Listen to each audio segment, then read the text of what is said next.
the CIA has released its so-called family jewels. On Tuesday, the agency declassified nearly 700 pages of documents that detail some of its most infamous and illegal operations from the 50s to the 70s. Although many portions of the documents have been blacked out, they detail assassination plots against foreign leaders like Fidel Castro and Patrice Lumumba of Congo, the testing of mind and behavior-altering drugs like LSD on unwitting citizens, wiretapping of U.S. journalists, spying on civil rights and anti-Vietnam War protesters, opening mail between the United States and Soviet Union and China, break-ins at the homes of ex-CIA employees, and more. Announcing the release of the family jewels last week, the director of the Central Intelligence Agency, Michael Hayden, said, quote, "Most of it is unflattering, but it is CIA's history." He added the declassified documents provided, quote, "a glimpse of a very different time and a very different agency." Tuesday's release of the documents marks the first time the CIA is publicly acknowledging responsibility for its illegal activities. The file was produced in 1973 in response to a directive from then CIA Director James Schlesinger to conduct an internal investigation into the agency's covert operations that were outside the CIA's charter. John Prados is a senior fellow at the National Security Archive. The archive is an independent research institute that filed the original Freedom of Information Act request for the family jewels 15 years ago. John Prados joins us from Washington, D.C. Welcome to Democracy Now! Thank you. Pleasure to be here. John, why don't you start off by explaining how you ended up applying for these under the Freedom of Information Act, how you came to have these delivered by CIA agents yesterday in your offices? Well, the existence of the family jewels has been known since the 1970s, when they figured in the whole series of investigations of the Central Intelligence Agency that was carried out by Congress and by a presidential commission headed by Vice President Nelson Rockefeller. It had long been an idea to go and file a Freedom of Information Act request for these documents, and other people had done so and in the past, and indeed I'm sure aside from ours there probably were other FOIA requests for those documents on the books. But our request from 1992 happened to be the oldest existing FOIA request that the CIA had not serviced, and so we were next on the list, I guess, and the agency decided it would release these documents now. So explain how these documents were compiled. The former CIA Director Schlesinger, why he called for these documents to be written. Very good. Well, this is actually a Watergate story for those fans of Watergate. Howard Hunt, who was a former CIA officer, had been going back and forth with the agency about their supporting him and supporting his claims when he was under legal indictment in the Watergate case, and had been threatening the agency specifically that he would violate his secrecy agreement with them. Howard Hunt, one of the plumbers, one of the people who broke into the Watergate, the Democratic National Committee. Exactly. And in the spring of 1973, Hunt was before a federal grand jury testifying, and he testified to the fact that the CIA had given him certain help, fake identity, wigs, this kind of thing. And this, of course, this grand jury testimony leaked to the papers and appeared in the papers, and Mr. Schlesinger saw press reporting of Howard Hunt saying that he had this Watergate tie to the agency, that the agency had given him specific help. And Schlesinger was furious and demanded to know what other things CIA people hadn't told him about that the agency might be in legal jeopardy about doing. So he and his executive director at that time, William E. Colby, produced an order that was circulated throughout CIA asking everyone to give them anything, whether they had participated in it or even heard about it, that might be of questionable legal status. And so various components of the agency, and this in fact is the way this document is organized, it's a series of replies to the director from each of the major components of the CIA, each of them saying, well, we have nothing like this, or else saying, well, we have this and this and this. And the various components report on different things that they did or were asked to do or once considered and never did, and so on and so forth. And so John Prados, cases, one last point, in cases where the documents are very confusing in some ways, because in some of these instances different parts of the CIA participated, so you'll see one little piece of the story in one place and another one somewhere else. so tell us what you found most surprising in these documents. Maybe you could start with the documentation of the assassination attempts, and also successful ones. I mean, from Fidel Castro to Patrice Lumumba of the Congo. Absolutely. I was surprised by the document's coverage of assassination attempts because it's mostly not there. In the part of the document that pertains to the Office of Security, which actually handled CIA's efforts with the Mafia in 1960 to 62 period, there is material on their connections with the Mafia figure Johnny Rosselli in several different, more or less detailed memoranda. But the larger texture, the larger narrative of the CIA assassination efforts is missing from this document. It was very surprising to me. I can only infer that Rosselli was covered because he was an American national, and thus this was domestic in some fundamental sense of that word. There is a mention of Ziem and Lumumba very much later in a section where Bill Colby is trying to figure out how to answer an article in the press, and he's working out draft language, and he's crossing things out and adding things in, and basically crafting a reply to this press thing. So that was negatively surprising to me, that there was so little of this, because in fact in 1967, and we do have this document in the public record already, the CIA Inspector General did a massive internal investigation of all the assassination plots, and that document has long been in the public record. All right, so that's assassinations. On Lumumba, on page 464, the plan to poison him? The plan to poison Lumumba, right, affecting from the Technical Services Division section.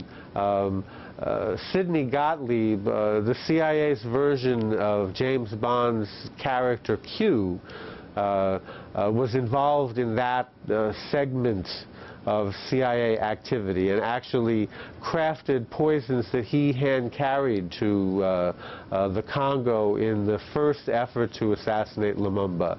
An abortive CIA effort. The station chief there took Gottlieb's poisons and actually threw them into the Congo River because he refused to carry out an operation like that.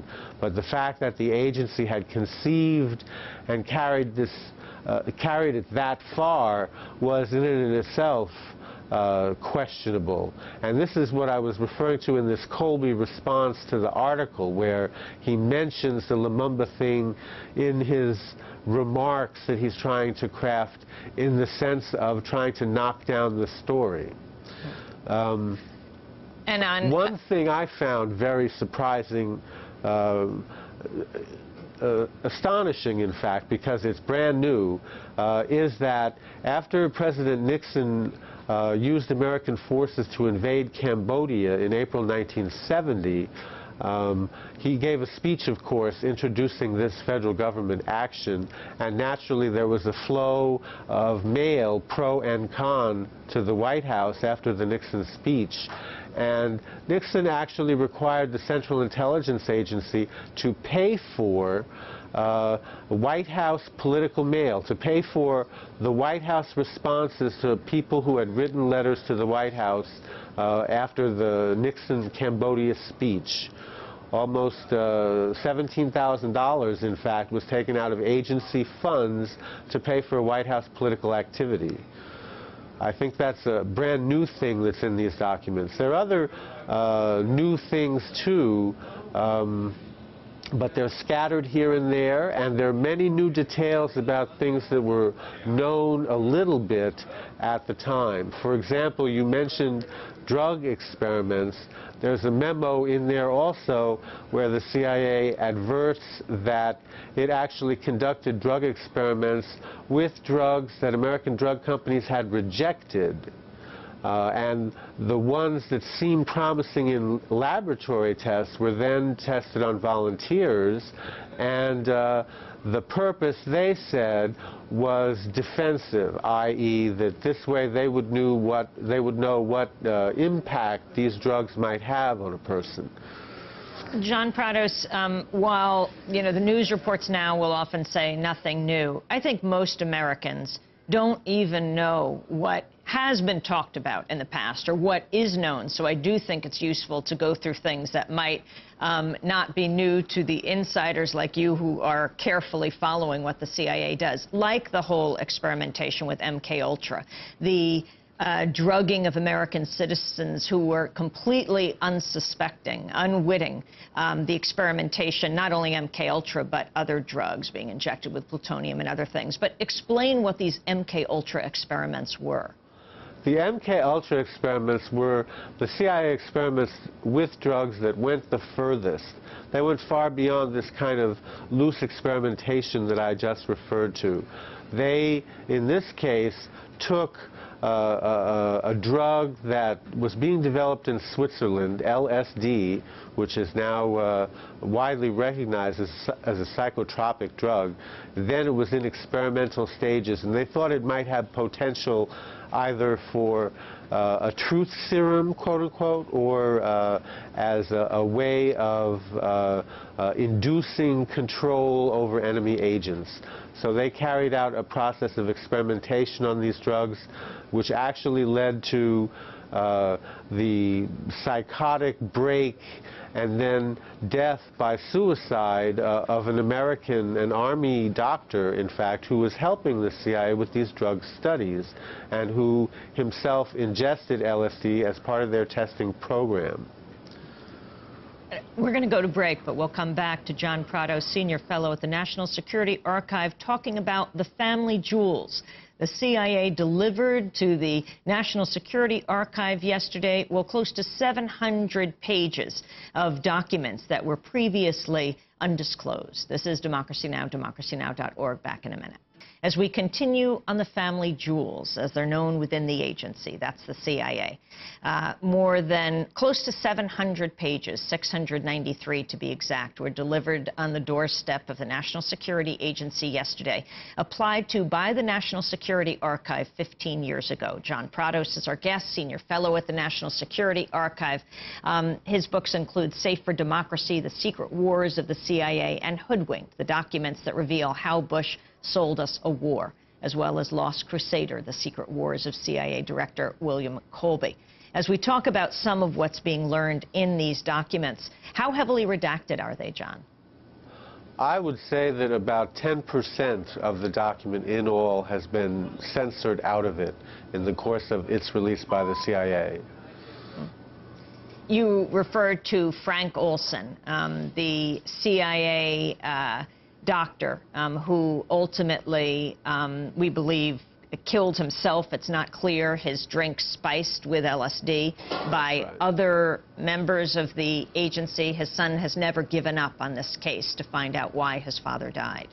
That's correct. And by the way, that's another important Freedom of Information Act question. There are pending and outstanding FOIA requests for documents concerning these CIA drug experiments for many years. And there's been a huge quantity also of released documents on the MKUltra case. That's what the CIA cryptonym was for this. Without his son actually having reached closure or gotten to the bottom of that whole story. So apparently, in 1975, President Ford invited the Olsons to the White House to apologize and gave them something like $750,000. His son feels the story has never been honestly told. That's right. The government tried to make some kind of a settlement with the Olsons, but in fact the story remains to be completely told. Let's talk about the surveillance of journalists. What have you learned from these documents, and add that to what you already know from other documents? I think the surveillance of journalists is importantly illuminated by the family jewels documents. What we see here is brief accounts by the Office of Security on the specific surveillance of a series of journalists, including Michael Gettler, then of the Washington Post, and columnist Jack Anderson and his team of investigative reporters, all of whom were surveilled by the CIA at specific times. In another place in the documents, there is a set of extracts from the staff meetings of the CIA director, at that time Richard Helms, and in his staff meetings you can see specific discussions of items that appeared in the press, the reporters who reported those stories, speculations on what the sources of the stories might be, and even orders to go out and surveil the journalists. The order to surveil Gettler, I believe, is reflected in these staff notes. And one of the things that surprised me in the family jewels is how frequently these kinds of discussions occurred at the CIA's director staff meetings. Can you explain what Project Mockingbird was? Project Mockingbird was one of these surveillance operations against American journalists who were wiretapped and followed in an attempt for the CIA to find their sources. Also, Jack Anderson, of course, the famous muckraker, being monitored here, as well as someone who worked for him, Britt Hume, who now is a Fox News anchor. And two other of Anderson's staff assistants as well. The cryptonym for that operation was Celotex 2, and they were followed for a period of about 3 to 4 months.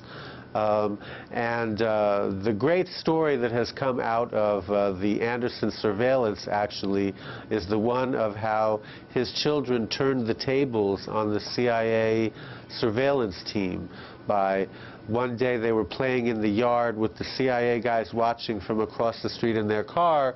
They were fed up with this. They decided to run into the house and come back out with a camera and took pictures of the CIA guys taking pictures of them. I believe that led to the termination of that surveillance effort. John Prados is Senior Fellow at National Security Archive. Now, the surveillance of anti-war activists, was it called MH Chaos? MH Chaos was, yes, was the cryptonym for the anti-war operation that was set up by Director Helms in the summer of 1967 as a result of President Lyndon Johnson's demands to get to the bottom of the question of what foreign country was really behind political protest in the United States. Of course, no foreign country was behind political protest in the United States, but that did not stop the CIA from setting up a special staff to monitor this question, pulling in a whole lot of people. There were more than 40 people working directly just in the headquarters on this project by 1972, and producing a great deal of paper. They probably cut down several forests in the efforts here. They actually issued over 1,000 reports. They brought in and shared 10,000 items from the FBI annually in 1970 and 1971. They compiled files on over 7,000 Americans, including 14 congresspersons, among them Bella Abzug and Patsy Mink. Both women dead now. Both women. Unfortunately, yes. and compiled name lists with the names of more than 300,000 Americans.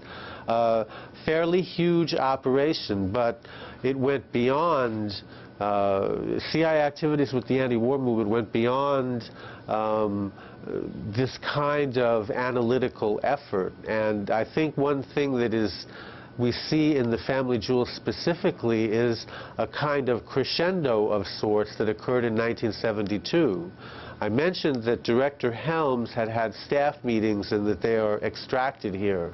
And in one of these staff meetings, he makes the comment, now we're in the summer of '72, going into the political phase, this is a presidential election year, of the nominating conventions for the candidates of both parties. And it just so happened that in 1972, both party conventions were held in the city of Miami, Florida. Well, at one of his staff meetings, Director Helms issues an order. He says that the CIA will lend a safe house in Miami to the Secret Service for it to use during these conventions, but that the agency should not give any other assistance to the other U.S. agencies, including the Secret Service, of a technical or personnel nature. Well, in another section of the family jewels, you will see the report by one CIA office, which in fact went ahead and lent the Secret Service audio and video surveillance equipment for them to use in the Miami conventions, and let the Secret Service continue to use this equipment through the election itself, through November of 1972. So in 1972, oh, and by the way, there's a whole series of these MH Chaos reports in the period going up to the convention detailing the activities, planning, and operations of various anti-war groups in the period leading up to the convention. So you see a very conscious stream of reporting about the political activities of American citizens, and then you see the agency providing facilities and equipment to other U.S. agencies for their purposes in going after the same anti-war protesters. John Prados, can you talk about John Lennon, yes, the Beatle, and his increasing anti-war activity? Ultimately, the U.S. government, Nixon, actually Strom Thurmond was involved with this, J. Edgar Hoover, the FBI, in trying to get him deported. What came out in these documents about Lennon? Lennon is mentioned in these very same reports of the period leading up to the '72 convention. And let me backtrack on that a little bit. Lenin exercised his rights as a citizen to contribute to different causes in the United States. One of the causes that he contributed to was a group called the Vietnam Veterans Against the War, which at the beginning of 1971 held an activity in Detroit, Michigan that was kind of a truth-telling. Veterans stood up and talked about things that they had seen, they had personally witnessed in Vietnam. Lenin apparently continued to be friendly with this organization, made more contributions to it leading into 1972, and in the period of 1972, this same outfit, Vietnam Veterans Against the War, organized a strong protest effort at the Republican political convention in Miami. And his name appears in these very same MH Chaos reports that I was referring to a moment ago. Now, the actual persecution of Lenin was not so much an artifact of CIA activity as it was of the FBI. I believe that J. Edgar Hoover had something against John Lennon. I don't know if it was personal or not, but he went out of his way, I think, to set American and FBI agents after Lenin and persecute him any way he could. John Prados is our guest of the National Security Archive, talking about the crackdown on dissent in the United States. John, if you could explain the significance of this being the CIA. Some people might be listening and say, we know the government watches, and of course the parallels to today, even looking at the conventions, the level of arrests and surveillance right here in New York at the convention, the Republican National Convention, where about 1,800 people were arrested. Now a lot of these cases going to court. What is the right of the police to monitor, of the FBI? But the difference between the CIA and FBI in the role in surveillance in this country, what their purviews are, what they're supposed to be doing, and what they're doing illegally. Absolutely. The whole question of why this aspect of the family jewels is so controversial goes directly to the origins of the Central Intelligence Agency. Actually, until the Central Intelligence Agency, America had never had a peacetime intelligence organization, and it was created in the aftermath of World War II. And one of the things about World War II was the very sinister and scary idea of having a Gestapo, having a secret police with those kinds of powers monitoring over a citizenry. So when the issue of creating a peacetime intelligence organization was posed, one of the points of discussion was this question of what kind of police powers the agency would have. And the congressional and senatorial figures who were central in passing this legislation that created the CIA were squarely against the agency having any kind of a police function. So that when the charter of the Central Intelligence Agency was written into the National Security Act of 1947, it explicitly gave the agency no police powers, and it implicitly prohibited the agency from carrying out activities inside the United States. Covert mail opening codenamed SR Pointer HT Lingual at JFK Airport. One of the longest running CIA operations was opening of mail, American citizens' mail. It started with the idea of trying to track Russian secret agents in the United States by following sort of the path that mail might take from where it was sent from to where it arrived in the United States, or Americans where they sent mail to. That soon led to, let's look at everybody who sends letters to Russia and China, communist powers that were our adversaries in the Cold War. And as political dissent multiplied in the 1960s, that then led to let's monitor mail that goes to anyone that we can identify as somehow connected with this struggle. So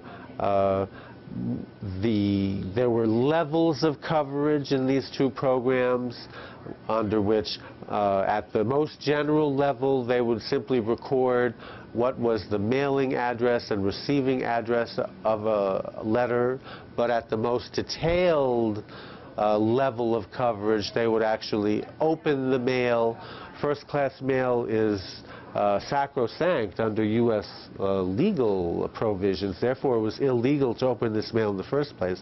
They would open the mail and photograph the letters before resealing the envelopes and sending them on their way. So they actually had files of American citizens' mail to and from whoever it was they had decided that they would collect on.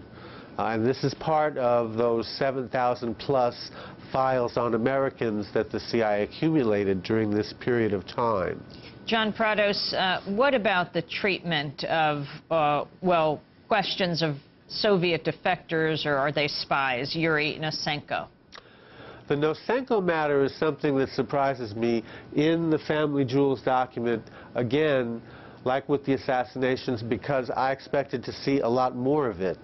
There is a brief account of the Nosenko case in the response of the CIA's Director of Security to the Schlesinger order.